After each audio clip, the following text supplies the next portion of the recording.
Welcome friends, welcome to my YouTube channel. Today we are going to discuss about social aim of education. तो आइए देखते हैं शिक्षा का जो उद्देश्य है वो सोसाइटी के प्रति कैसा रहता है।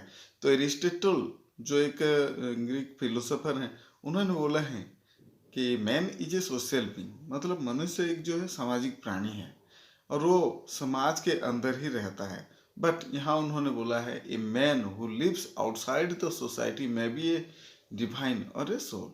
अगर वो समाज के बाहर रहता है तो एक भगवान हो सकता है या तो फिर एक डेविल हो सकता है, मतलब जो पशु हम बोल सकते हैं या फिर कुछ अलग हम बोल सकते हैं उसको।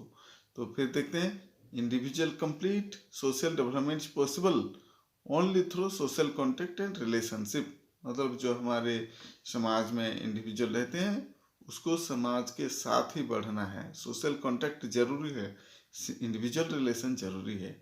Individual has to change himself as per need of the society.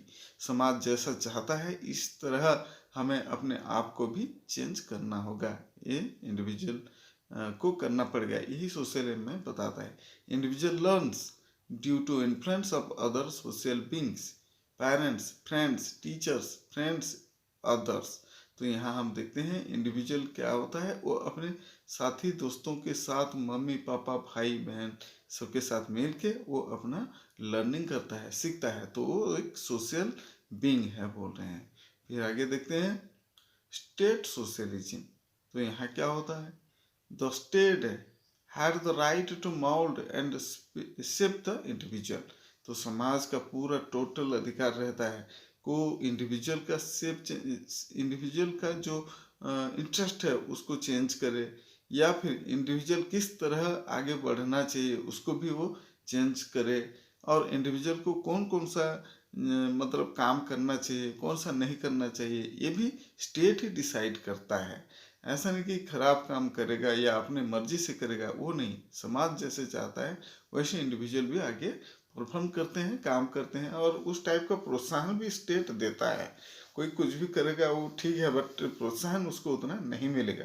तो स्टेट किसको प्रोत्साहन देता है, वो जिस इंटरेस्ट को रखता है, जो चाहत स्टेट में रहता है वही आगे फोस्टर करता है, बढ़ाता है। It uses education as the most event means. तो शिक्षा को वो अपना मेन हथियार समझ लीजिए, वैसे मान के स्टेट एम्प्लॉय करता है, सोसाइटी में वो वैसे प्रोवाइड करता है।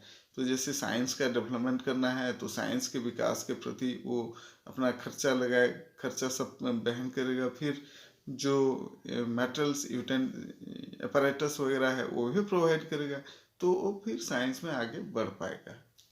इस तरह वो अपना करिकुलम को भी डिजाइन करता है, माउल्ड करता है और इंडिविजुअल को देता है ताकि वो समाज के लिए जिए। विलिंग ओबीडियंस टू अथॉरिटी, मतलब यहाँ जो इंडिविजुअल रहते हैं वो अपने सीनियर को या फिर जो उनसे बड़े हैं उनको मान के चलते हैं। वैसे ऑफिसर्स भी छोटे से बड़े ऑफिस को मान के चलते हैं, या कार्यालय हम जिसको बोलते हैं, इस टाइप के चलता है स्टेट। तो यहाँ आइए देखते हैं उसके अंदर क्या आता है। State decides where the services of the individual are needed.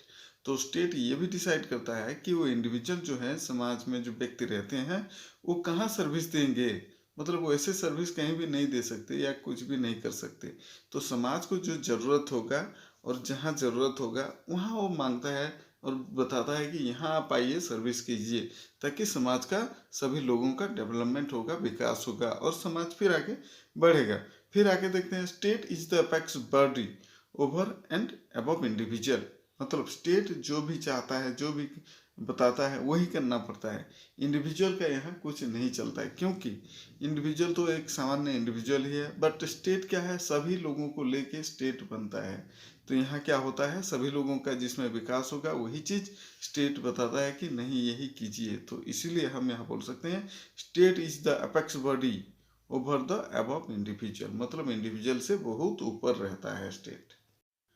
तो आइए देखते हैं social aim of education, historical evidence. History में कोई कोई ऐसा एविडेंस है क्या, कोई प्रूव है क्या जहाँ सोसाइटी मैन बोल के या मुख्य बोल के माना गया है।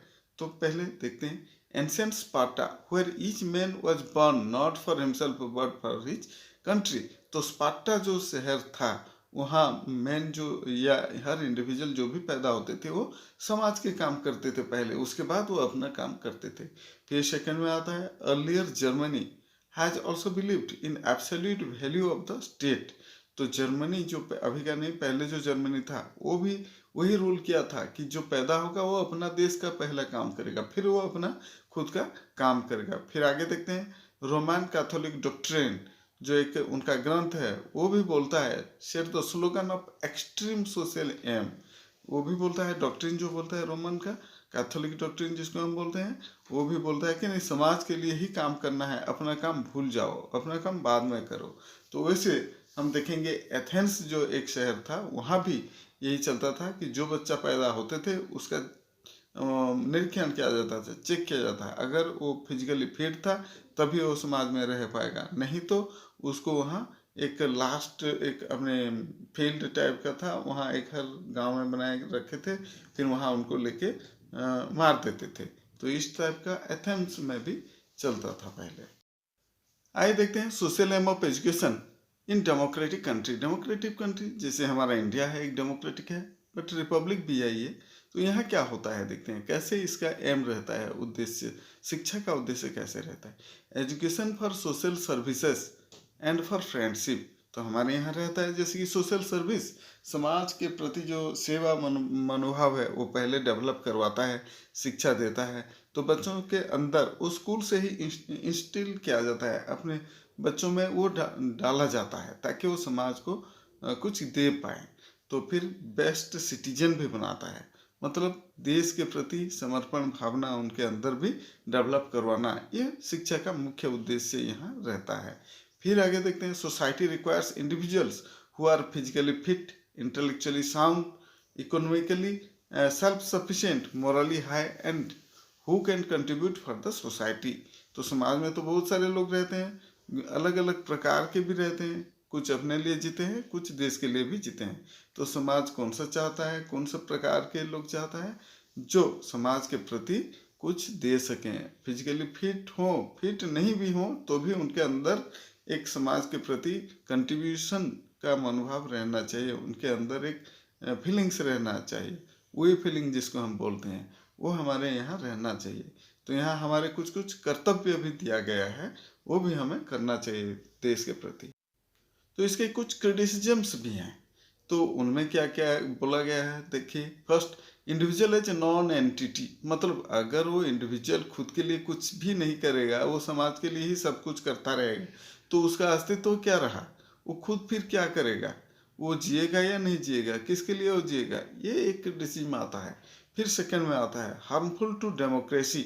जो डेमोक्रेसी है उसमें सभी को इक्वालिटी दिया गया है, सभी जिएंगे बोलते हैं, बट समाज के लिए सब जिएंगे और अपने लिए क्या करेंगे, फिर वो लोग कुछ नहीं कर पाएंगे, बस समाज समाज करते रहेंगे। तो इंडिविजुअल का विकास कहाँ होगा, उसका डेवलपमेंट कहाँ होगा।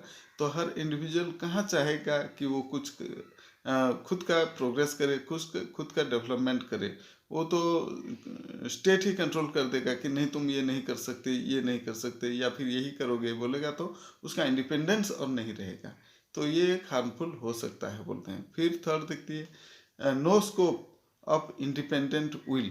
अपना जो इच्छा शक्ति है हर व्यक्ति के अंदर, जो एक कुछ करने का, नया करने का इच्छा रहता है, इंडिपेंडेंस एक थिंकिंग रहता है, वो यहाँ दब जाएगा, वो डेवलप नहीं हो पाएगा, क्योंकि उसको देश के लिए ही करना है और देश जो बोलेगा वो ही करना पड़ेगा। इसलिए वो इंडिपेंडेंट विल यहाँ प्रॉब्लम होगा, मतलब उसका थ्रेट हो जाएगा बोल रहे हैं। फोर्थ में आता है माई कंट्री राइट और रॉन्ग। चाहे उसका कंट्री सही हो या गलत हो, उसको उसी को ही लेके चलना है आगे। जैसे कि आप देखिए बहुत सारे कंट्री रहते हैं जहाँ हमेशा लड़ाई झगड़ा फाइटिंग्स वगैरह लड़ता चलता रहता है, उसका देश है, क्योंकि उसको और उससे आगे कुछ थिंकिंग या सोचने का है ही नहीं रास्ता। इसीलिए चाहे कुछ भी हो उसको उसी में जीना है, तो ये एक फॉल्ट है। तो ये था दोस्तों कुछ क्रिटिसिजम्स। तो हमने अभी देखा कि सोशल एम ऑफ एजुकेशन क्या है और उसके क्रिटिसिजम्स क्या है। Thank you for watching the video, hoping that you may have liked the video, and for getting more such informative and educational videos you can like the channel and subscribe the channel. Thank you for watching. Bye.